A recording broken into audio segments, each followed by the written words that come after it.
আমাদের প্রাণপ্রিয় রসুলুল্লাহ সাল্লাল্লাহু আলাইহি ওয়াসাল্লাম বলেছেন, তুমি যদি সুখী হতে চাও তাহলে যে ব্যক্তি তোমার চেয়ে নিচু তার দিকে তাকাও, কখনো উপরের দিকে তাকিও না।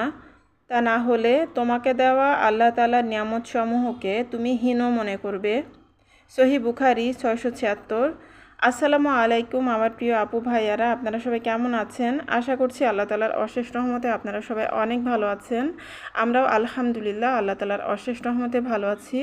তো আমি ছাদ থেকে এখন বাসায় চলে যাইতেছি। তো আমি ছাদে গিয়েছিলাম, কিছুক্ষণ হাঁটাহাঁটি করে পরে বাসায় চলে এসেছি। আর আজকের ভিডিওটা আমি একটু অন্যভাবে শুরু করেছি। প্রত্যেক দিন তো একই নিয়মে সকালের নাস্তা, দুপুরের রান্না, সন্ধ্যার নাস্তা। তো আজকে একটু অন্যভাবে ভিডিওটা আমি তৈরি করেছি। তো আশা করছি আজকের ভিডিওটা আপনাদের কাছে ভালো লাগবে। তো আজকে সকালে নাস্তা করার পর থেকেই ভিডিওটা শুরু করেছি। তো এখানে যে আমি সকালবেলা নাস্তা করার পরে অনেকগুলো প্লেট বাটি জমে গিয়েছে, তো সেগুলো আমি এখন ক্লিন করে নিতেছি। তো আজকে একটু অন্যভাবে ভিডিওটা শুরু করেছি, তো জানি না আপনাদের কাছে কেমন লাগবে।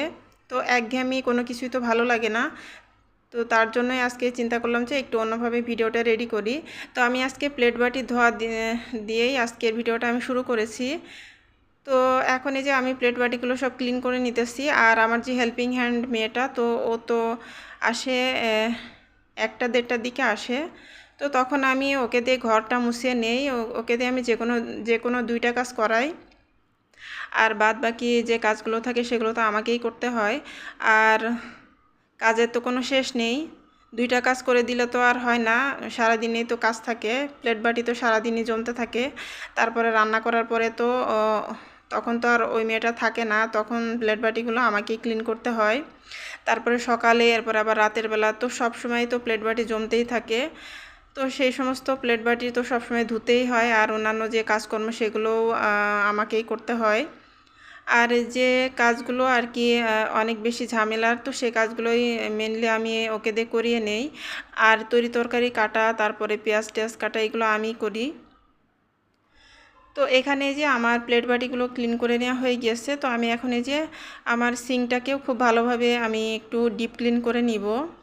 তো এখানে যে ভিম লিকুইড দিয়ে আর তারের মাজুনিটা দিয়ে খুব ভালোভাবে আমি সিঙ্কের চারিপাশটা খুব ভালোভাবে আমি ঘষে ঘষে এখন ক্লিন করে নিব।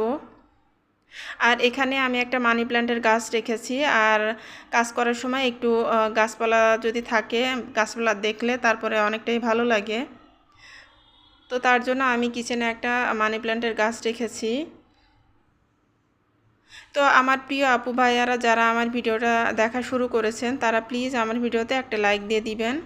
লাইক দিয়ে ভিডিওটা কন্টিনিউ করুন। তো এখানে যে আমার সিঙ্কটা ক্লিন করে নেওয়া হয়ে গিয়েছে। আর আজকে যেহেতু দুপুরে রান্নাবান্না ঝামেলা নেই, তো এই কারণেই আর কি ভালোই লাগছে। তো এখানে যে আমি কয়েকটা সবেদা পেড়েছিলাম গাছ থেকে, তো সেগুলো এখানে যে আমি বক্সে করে রেখে দিব। আর এভাবে বক্সে করে রেখে দিলে কিন্তু সবেদাগুলো খুব সুন্দর পেকে যায়। আর আজকের যে ভিডিওটা আমি শেয়ার করছি, সেই ভিডিওটা কিন্তু ঘূর্ণিঝড়ের দিনের সেই ভিডিওটা।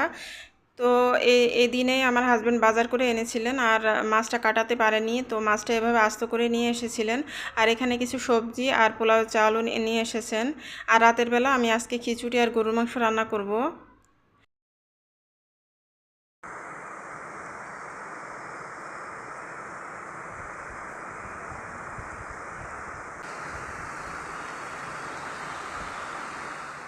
ঝড়ের দিনে যে ঘূর্ণিঝড় যেদিন হয়েছিল সেদিনের ভিডিও তো সব আপুরা শেয়ার করে ফেলেছে, কিন্তু আমার সেই ঝড়ের দিনের ভিডিওটা কিন্তু এখনও পর্যন্ত শেয়ার করা হয়নি।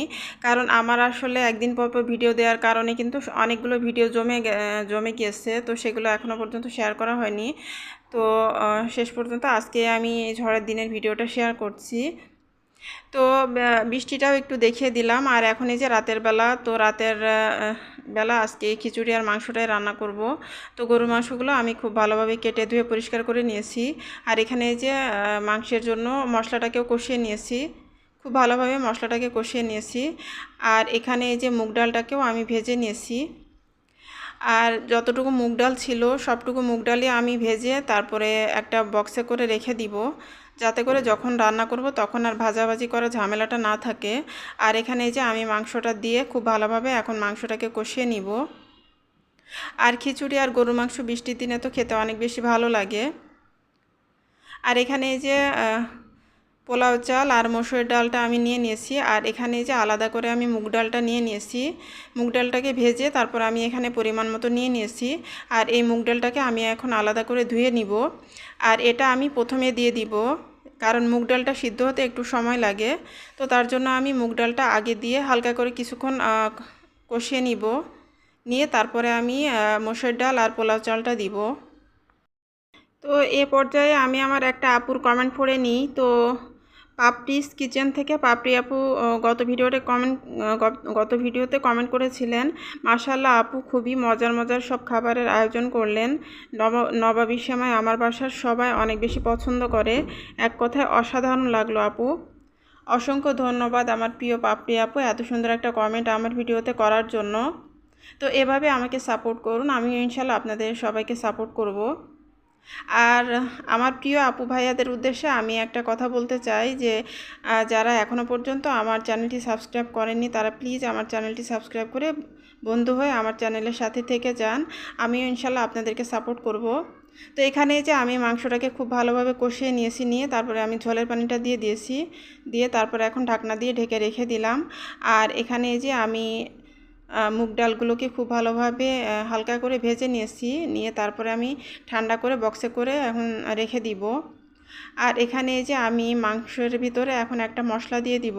তো এখানে যে দারুচিনি, এলাচ, লবঙ্গ, গোলমরিচ আর জিরা আর ধনিয়া, তো এগুলো অল্প অল্প করে নিয়ে তারপরে আমি কিন্তু একটা পেস্ট বানিয়ে নিয়েছি। তো সেটা 1 চা চামচের মতো দিয়ে দিলাম। আর এখানে যে একটা রাঁধুনি মাংসের মশলা, তো সেটা 2 চামচের মতো দিয়ে দিলাম, ছোট 2 চামচের মতো দিয়ে দিলাম। তো এগুলো দিলে আবার মাংসের ফ্লেভারটা অনেক বেশি ভালো আসে।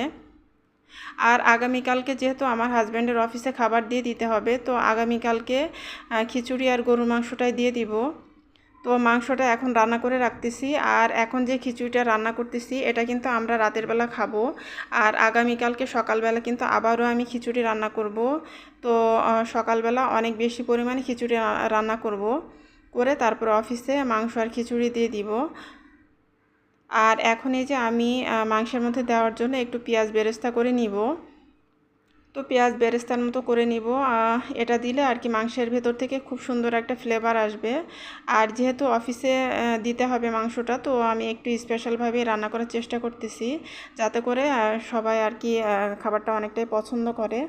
আর এখানে যে আমার খিচুড়িটা রান্না করে নেওয়া হয়ে গেছে। আর এখানে যে আমি পেঁয়াজটাকেও বেরেস্তা করে নিয়েছি। তো এখন এই যে আমি পেঁয়াজ বেরেস্তাটা মাংসের মধ্যে দিয়ে দিলাম, দিয়ে দিয়ে তারপরে খুব ভালোভাবে আমি নাড়াচাড়া করে ঢাকনা দিয়ে ঢেকে একদম জালটা কমিয়ে রেখে দিব।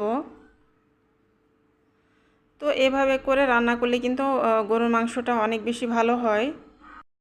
আর এভাবে অনেক আপুরে রান্না করে থাকেন, আমি দেখেছি অনেক আপুদেরই ভিডিওতে দেখেছি। তো গরুর মাংসটা শেষের দিকে এরকম করে বেরেস্তা করে দেয়। তো এখানে যে আমার রান্নাবান্নাগুলো শেষ হয়ে গিয়েছে, তো আমি এখন টেবিলে খাবারও দিয়ে দিয়েছি। আর এখানে যে খিচুড়িটা নামিয়ে নিয়েছি, আর এখানে 2 ধরনের আচার আছে। আর এখানে যে মরিচ মাখা আছে, শুকনা মরিচ মাখা, পেঁয়াজ, শুকনা মরিচ আর সরিষার তেল লবণ দিয়ে মেখে নিয়েছি। আর এখানে এই যে মজাদার গরুর মাংস, আর মাংসের কালারটা কিন্তু অনেক সুন্দর এসেছে। আর এখানে ডিম ভাজি করে নিয়েছি। তো এইগুলো দিয়ে আমরা খুব মজা করে আর কি রাতের খাবারটা খেয়ে নিয়েছি আলহামদুলিল্লাহ। আল্লাহ তাআলার নেয়ামত, আল্লাহ তাআলা আমাদের রিজিকে যা রেখেছিলেন তাই খেয়ে নিয়েছি।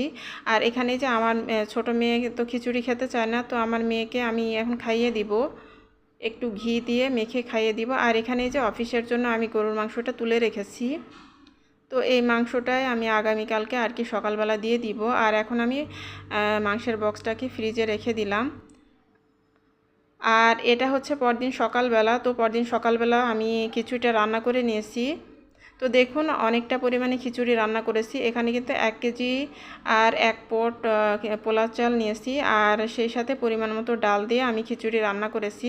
আর এখন কিন্তু বেশ কিছুটা ঘি আমি উপর দিয়ে ছড়িয়ে দিতেছি। তো আমার খিচুড়িটা রান্না করে নেওয়া হয়ে গিয়েছে। তো আমি ঘিটা দিয়ে তারপর কিছুক্ষণ দমে রেখে দিব। রেখে দিয়ে তারপরে আমি এই তো আমার খিচুড়িটা রান্না হয়ে গিয়েছে। আর এখানে যে আমি আচার দিয়ে দিব। তো আমের যে আচারটা আমি তৈরি করেছিলাম, তো সেই আচারটা দিয়ে দিব আমি ছোট একটা বয়মের মধ্যে করে। আর এখানে এই যে বক্সের মধ্যে করে, দেখুন কত বড় একটা বক্স। তো এই বক্সের এক বক্স খিচুড়ি কিন্তু আমি দিয়ে দিব। তো এখানে যে ভরে নিয়েছি। আর এখানে যে আমার হাজব্যান্ডের খাবারটা রেডি করে আমি সব কিছু দিয়ে দিয়েছি। তো আজকের মতো এখান থেকে বিদায়, আল্লাহ হাফেজ।